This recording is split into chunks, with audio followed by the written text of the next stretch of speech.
एक खून माफ करावा.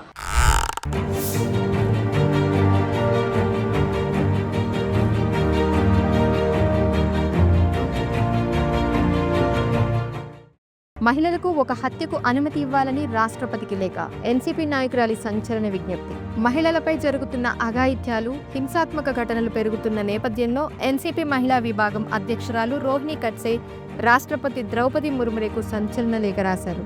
ఆమె తన లేఖలో మహిళలకు ఒక హత్య చేయడానికి శిక్షల నుంచి మినహాయింపు ఇవ్వాలని, అంటే హత్య చేసినా శిక్షించకుండా వదిలేయాలని కోరారు. అయితే ఈ హత్య అనేది వ్యక్తుల్ని ఉద్దేశించినది కాదని, మహిళలపై అత్యాచారాలు, హింస, అణచివేతకు కారణమవుతున్న మనస్తత్వాలను, శాంతి భద్రతల వైఫల్యాన్ని చంపడానికి అవకాశం ఇవ్వాలని ఆమె వివరించారు. जागतिक महिला दिनाच्या हार्दिक शुभेच्छा. आपला देश हा महात्मा बुद्ध आणि महात्मा गांधींच्या विचारांवरती चालणारा देश म्हणून ओळखला जातो, जे शांतीचे आणि अहिंसेचे प्रतीक म्हणून मानले जातात. आज आपली क्षमा मागून मी विनंती करते की आम्हा महिलांना आपण एक खून माफ करावा. అయితే కొంతమంది న్యాయ నిపుణులు, రాజకీయ నేతలు మాత్రం దీనిని తప్పుపడుతున్నారు. ఒక హత్య చేయడానికి అనుమతి ఇవ్వాలని డిమాండ్ చేయడం అనేది క్రమశిక్షణ లేని సమాజానికి దారితీస్తుంది, శాంతి, న్యాయ వ్యవస్థల్ని అణిచివేస్తుంది అని చెప్తున్నారు. నమస్తే అండి. నేను సువర్ణ, జర్నలిస్ట్‌ని. ఈరోజు నేను మాట్లాడేది ఏంటంటే, ఎన్‌సీపీ మహిళా అధ్యక్షురాలు మన రాష్ట్రపతి ద్రౌపది ముర్ము గారికి ఒక లేఖ రాశారు. అందులో తను పేర్కొన్న విషయం ఏంటంటే, మహిళ హత్య చేసినా కూడా మినహాయింపు ఇవ్వాలి అని తను ఆ లేఖలో పేర్కొన్నారు. దానికి వివరణగా మహిళల మీద జరుగుతున్న అత్యాచారాలు, హత్యలు, దాడుల గురించి తను అందులో పేర్కొన్నారన్నట్టు. ఇక్కడ నేను చెప్పదలుచుకుంది ఏంటంటే, ఆహ్, మహిళల మీద దాడులు జరిగినప్పుడు ప్రతి దాడికేసినప్పుడు ప్రాణాలు కోల్పోయినప్పుడు దాని మీద మినహాయింపు అడగడం న్యాయమైన డిమాండే. కానీ ప్రతిదానికి మహిళ హత్య చేస్తే మినహాయింపు కోరడం అన్నది కరెక్ట్ కాదు. అలాగే చట్టాన్ని కూడా తెలిసి చట్టాన్ని చేతిలోకి తీసుకోవద్దు. ఇక్కడ నేను ఇంకో విషయం చెప్పాలనుకుంది ఏందంటే, ఇప్పుడు మహిళలు ఎంతో అభివృద్ధి చెందారు. అన్ని రంగాలలో ముందున్నారు. కాబట్టి ఎక్కడో దగ్గర మహిళల మీద దాడులు జరుగుతూనే ఉన్నాయి. చాలామంది బయటకి రావట్లేదు. కొంతమంది మహిళలు బయటకి వస్తున్నారు. బయటకి వచ్చి పోలీసులను ఆశ్రయిస్తున్నారు. కోర్టులను ఆశ్రయిస్తున్నారు. కానీ ఇక్కడ ఒక బాధిత మహిళ వచ్చేసి పోలీస్ స్టేషన్‌కి వచ్చినప్పుడు కొద్దిగా కాలయాపన జరుగుతుంది అక్కడ. అది జరగకుండా చూసుకోవాలి. ఇంకొకటేందంటే న్యాయస్థానాలు తొందరగా కోర్టు తీర్పులు చెప్పాలి. ఎందుకు అంటే, ఇప్పుడు న్యాయస్థానాలు 5 ఏండ్లు, 8 ఏండ్లు ఇలా ఉంచడం వల్ల ఆ మహిళ మళ్ళీ మనుగడ ఎలా సాధించగలదు?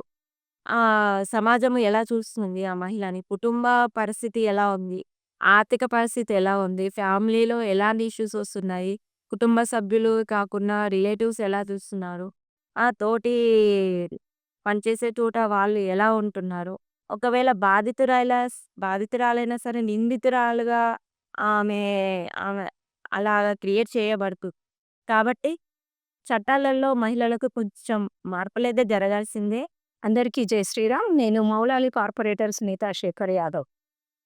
అయితే ఒక వార్త అందరినీ ఆలోచింపజేస్తుంది. రోహిణి ఖడ్సే అనే ఎన్సీపీ లీడర్ రాష్ట్రపతి ముర్ము గారికి లేఖ రాయడం జరిగింది. అత్యాచారం జరిగినప్పుడు వాళ్ళకి ఆ బాధితురాలకి హత్య చేసే అవకాశం ఇవ్వాలని రాయడం అనేది కొంచెం సమంజసం కాదేమో. ఎందుకంటే చట్టాన్ని చేతుల్లోకి తీసుకోవడం అవుతుంది. దీని బదులు అత్యాచారం జరిగిన వారం రోజుల్లోపలే నిందితుడిని పట్టుకొని వాడికి ఉరిశిక్ష వేయడం అనేది కరెక్ట్. ఎందుకంటే సంవత్సరాల తరబడి ఒక శిక్షని లాగుతూ నిందితుడిని మేపుతూ పోతే శిక్షలు ఎప్పటికీ అమలు కావు. న్యాయం జరిగినట్టు కాదు బాధితురాలకి. ఆమె ఎంత క్షోభ అనుభవిస్తుంది. అసలు మనకి స్వతంత్రం వచ్చి 75 సంవత్సరాలైనా ఇంకా ఇట్లాంటి వినడము, చూడడం చాలా బాధాకరము. మహిళలపై అత్యాచారాలు ఇవన్నీ అత్యాచారాలు రాకుండా ఉండడానికి ఎటువంటి చర్యలు తీసుకోవాలనేది ప్రభుత్వం కూడా ఆలోచించాలి. ఎన్ని చట్టాలు ఏర్పాటు చేసినా, ఎన్ని చట్టాలు తీసుకొచ్చినా కానీ ఇవి జరుగుతూనే ఉన్నాయి. దీనికి కారణం ఏంటి? అసలు వాళ్ళలో ఆ మగవారిలో అత్యాచారం చేయాలనే ఆలోచనని లేకుండా చేయాలంటే ఏం చేయాలి అనే దిశగా ఆలోచిస్తే బావుంటది. ప్రభుత్వం గూడా ఈ దిశగా ఆలోచించాలి. పోర్న్ సైట్స్ గానీ అటువంటివి లేకుండా చేయాలి ప్రభుత్వాలు భారతదేశంలో. ఆడపిల్లల వాళ్ళ శక్తి సామర్థ్యాలు కూడా పెంచాలి. ఆలోచించే విధానం పెంచాలి.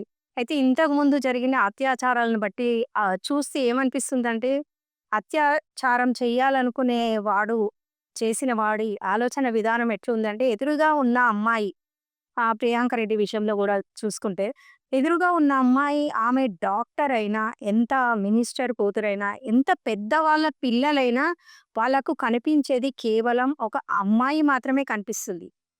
ఆ భావజాలం లేకుండా చెయ్యాలంటే ఏం చెయ్యాలి అనే దిశగా ఆలోచనలు మహిళా సంఘాలు గానీ, మేధావులు గానీ ఈ దిశగా ఆలోచించి తొందరగా న్యాయం చెయ్యాలి. ఆడపిల్లల్లో కూడా ఆత్మవిశ్వాసాన్ని పెంచాలి. ఇటువంటి చర్యలు తీసుకుంటే ఈ చర్యలు జరగవేమో. ఇంకోటి, ఈ చంపడం అనేది చట్టాన్ని చేతిలోకి తీసుకోవడం, హత్యకు ప్రతి హత్య సమాధానం కాదు. అసలు అటువంటివి చేయకుండా ఉండాలనే ఆలోచన తీసుకురావడమే కరెక్ట్ సమాధానమని నాకనిపిస్తుంది. నమస్కారం. నా పేరు ప్రసన్న, అడ్వకేట్. ఈ మధ్య కాలంలో ఉమెన్స్ డే రోజున రోహిణి కట్సే ఎన్సిపి నాయకురాలు ఉమెన్స్ డే రోజున తనిచ్చిన స్టేట్మెంట్ ఏదైతే ఉందో, ఏమంటే నాకు ఇమ్యూనిటీ ఇవ్వండి ఒక మర్డర్ చేయడానికి అనేది ఒక లెటర్ ప్రెసిడెంట్ రాష్ట్రపతి ముర్ము గారికి ఒక లెటర్ ఇవ్వడం జరిగింది. అంటే మనం ఇక్కడ అర్థం చేసుకోవాల్సింది ఏంటంటే, మాకెవరైనా హాని కలిగిస్తే ఇంకా మేము వాళ్ళని మర్డర్ చేయడానికి ఒక్క మర్డర్, అది కూడా ఓన్లీ 1 మర్డర్, దానికి పర్మిషన్ ఇవ్వండి అని లెటర్ పెట్టారు. అంటే ఇంత ఇంకిత జ్ఞానం లేకుండా లెటర్ పెట్టడం అనేది, ఒక ఉమెన్ వింగ్లో ఉండి, అది కూడా ఎన్సిపి నాయకురాలు అయ్యి ఉండి ఇలా మాట్లాడడం అనేది అందరికి కూడా ఆశ్చర్యంగా ఉంది. ఏంటంటే మేడం, మీరు తెలుసుకోవాల్సింది ఒకటి ఉంది. ఏంటంటే మనకు ఆల్రెడీ బిఎన్ఎస్ ప్రకారంగా రైట్ టు ప్రైవేట్ డిఫెన్స్ అని చెప్పి మనకి లేడీస్కి ఎవరైనా సరే హాని కలిగిస్తున్నప్పుడు it may be grievous hurt or any weapon use చేసినా మనకి ఆల్రెడీ మనకు ఒక పనిష్మెంట్ ఇవ్వడానికి ఆల్రెడీ రైట్ టు ప్రైవేట్ డిఫెన్స్లో మహిళలందరికీ కూడా ఉంది. నాట్ ఓన్లీ మహిళలకి, ఎనీ పర్సన్ ఎవరినైనా అటాక్ చేస్తున్నారు అన్నప్పుడు మనకంటూ మన చట్టంలో ఉన్నదాన్ని మీరు దాన్ని ఉపయోగించుకోవడం చెప్పాల్సింది పోయేసి లెటర్ రాయడం జరిగింది. ఇలాంటిది ప్రతి ఒక్క మహిళకు చెప్తున్నాను. ఇట్లాంటి స్టేట్మెంట్స్ని ముందుకు తీసుకొని వచ్చిన ఎన్సిపి వాళ్ళకు కూడా మీరు ఈ స్టేట్మెంట్ని బ్యాక్ తీసుకోవాలని చెప్తున్నాను. ఇట్లాంటి స్టేట్మెంట్స్ ఇచ్చి ప్రజలని తప్పుదవ్వ పట్టియద్దు అని చెప్తున్నాను.